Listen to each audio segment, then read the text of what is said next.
9টা গ্রহের মধ্যে সূর্যই প্রধান, কারণ সূর্যই এই 9 গ্রহের রাজা। ধরুন আপনি জীবনে প্রচণ্ড পরিশ্রম করেন, কিন্তু পরিশ্রম করার পরেও আপনি সফলতা পাচ্ছেন না, বা কেউ মেনে নিচ্ছে না যে আপনি পরিশ্রম করছেন। এর মানে হলো আপনার জীবনে আলোর অভাব রয়েছে। আর আলো একজনই দিতে পারে, সে হচ্ছে ভগবান সূর্যনারায়ণ।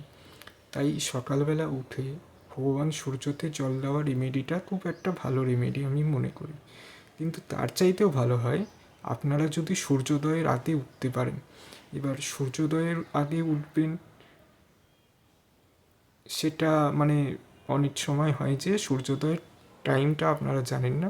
আপনারা পঞ্জিটা খুললে আরামসে দেখে নিতে পারেন, বা মোবাইলে এখন যে কোনো জায়গায় অ্যাভেলেবেল।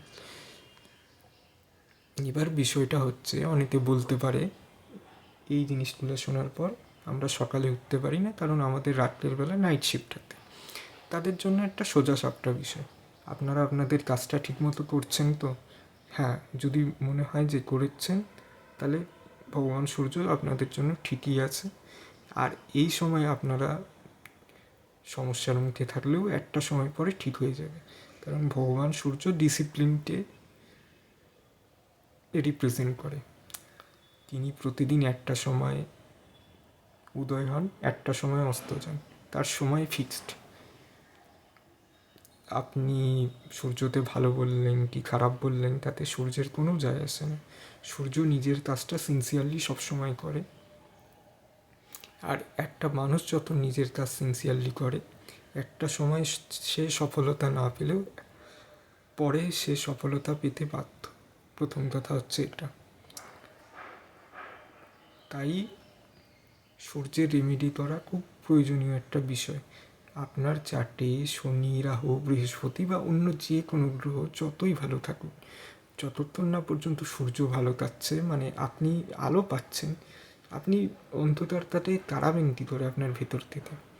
আর সূর্যের রেমেডি আমি 1 বছর নিজে করার পরে আমি এই জিনিসটা বলতে পারছি। আমি পড়েছি সূর্য কোন ঘরে থাকলে কী হয়, এই সব জিনিস, কিন্তু যতক্ষণ না আমি নিজের জীবনের জিনিসটাতে প্র্যাকটিক্যালি অ্যাপ্লাই করি আর তার কোনো রেজাল্ট পাই, আমি ততক্ষণ সেই জিনিসটাতে আপনাদের সামনে বলাটা ঠিক মনে করি না।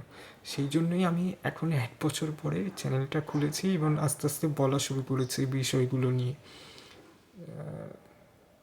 তাই চ্যানেলটাতে ভালো লেগে থাকলে সাবস্ক্রাইব করে দিবেন, পারলে রিলটাতে লাইক করে দিবেন, তাহলে আমি এই জিনিসগুলো বলার উৎসাহ পাবো, আর আমার পেট থেকে আরও কিছু কথা বের করতে পারবো। পেটটাও ভগবান সূর্যরই ঘর, কিন্তু অ্যাকচুয়ালি আজকের মতো রিলটা এইখানেই শেষ করছি। আপনাদের সবাইকে ধন্যবাদ।